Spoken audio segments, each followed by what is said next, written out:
Japan is a really important country when it comes to money matters. It's not just a player, it's a major player on the global stage. It's the third biggest economy in the whole world. This means that Japan's economic health is crucial not just for its own citizens but for people all around the globe. This means Japan plays a big part in how money moves and how countries trade with each other. Its ports are bustling with activity, and its stock exchange is one of the busiest in the world. Japan is super good at technology, especially making cars and electronics.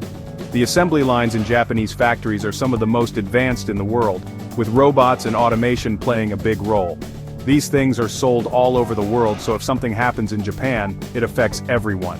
From cars to gadgets, Japanese products are everywhere, making our lives easier and more connected. Japan also has a lot of money invested in other countries. Japanese businesses and investors are always looking for opportunities abroad, making them key players in the global financial market. They buy things like stocks and bonds, which are like little pieces of big companies. This means that Japanese investments can be found in many of the world's largest corporations. This means that what happens in Japan's economy can affect how other countries are doing too. If Japan's market is doing well, it can boost confidence in markets around the world. If Japan's economy is strong, everyone feels good. Investors are happy, businesses thrive, and the global economy benefits from this positive momentum. But if something bad happens in Japan, it can scare investors and cause problems everywhere. A downturn in Japan can lead to a ripple effect, causing uncertainty and fear in global markets. So, it's really important to understand what could happen if Japan's market crashes. The impact would be felt far and wide, affecting economies and lives around the world.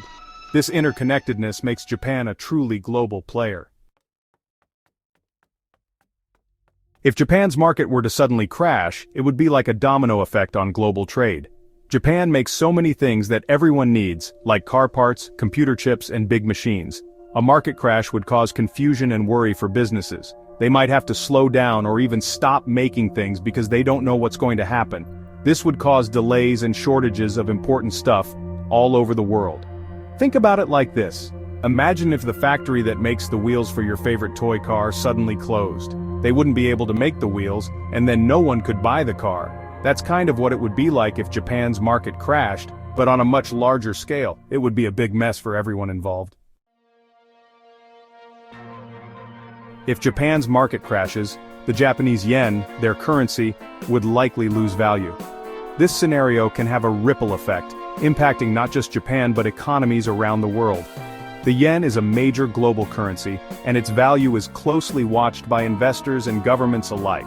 It's like when a toy you used to trade for 5 other toys is suddenly only worth 2. Imagine the confusion and frustration among the kids.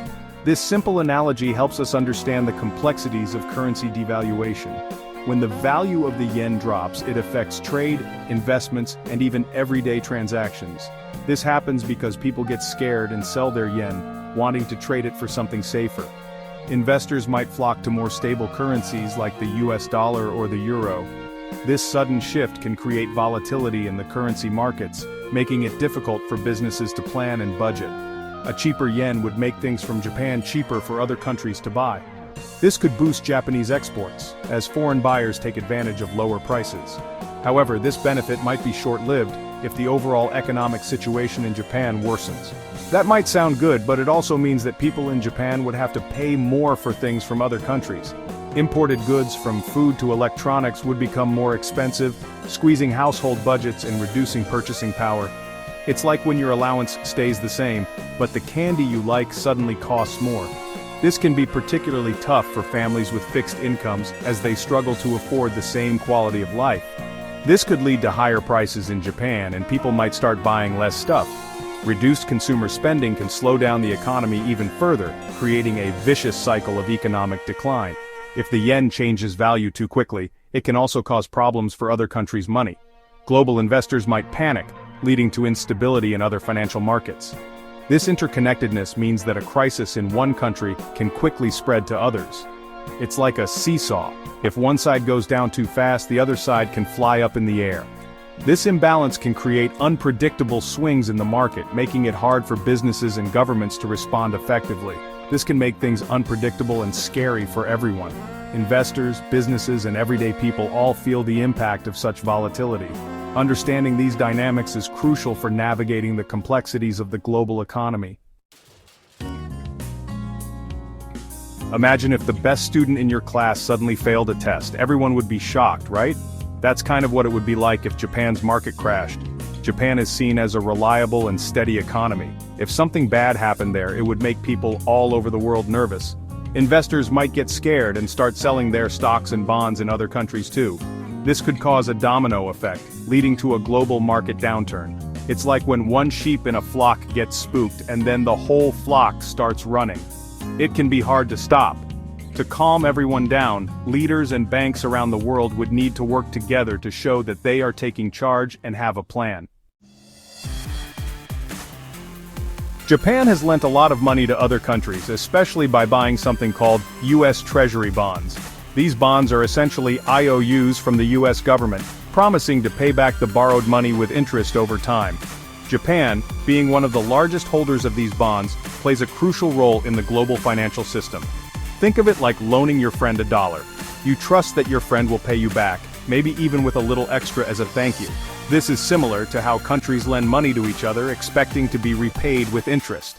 If Japan's market crashes, they might need that money back quickly, just like you might need your dollar back if you lost your lunch money. In a financial crisis, the need for liquidity becomes urgent and countries may scramble to gather their resources. If Japan sells a lot of these bonds at once, it could cause problems for the countries that borrowed the money. The sudden influx of bonds in the market could drive down their prices, leading to higher interest rates and financial instability.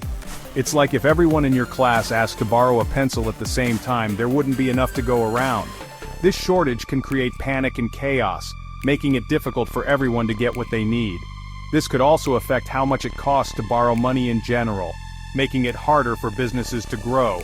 Higher interest rates mean higher borrowing costs, which can stifle investment and economic expansion. This situation would be a big test for banks and financial systems all over the world. Financial institutions would need to prove their resilience and ability to manage risks in a highly interconnected global economy. It would show if they are strong enough to handle a big shock, and if they can work together to prevent a bigger crisis. Collaboration and effective crisis management are key to maintaining stability and preventing a domino effect that could lead to a global financial meltdown. Remember when you were learning to ride a bike and you fell a few times before you got the hang of it? Sometimes looking back at past mistakes can help us learn and avoid making them again. In the 1990s, Japan had a big economic bubble that burst. It took them a long time to recover, and it was a tough lesson to learn. Then, in 2008, there was a big financial crisis that started in the United States, but quickly spread to the rest of the world. This showed everyone just how connected the global economy really is. By studying these past events, we can learn how to be better prepared for the future. It's like wearing a helmet when you ride your bike. It's better to be safe than sorry. If Japan's market crashes, it's going to take a team effort to fix things. Leaders, banks, and organizations from all over the world would need to work together. It's like when you play a team sport, everyone needs to do their part to win the game. Central banks, which are like the coaches of the financial system, could lower interest rates, making it easier to borrow money.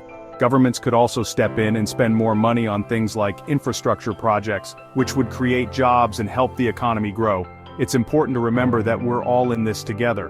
By working together and supporting each other, we can overcome even the toughest challenges.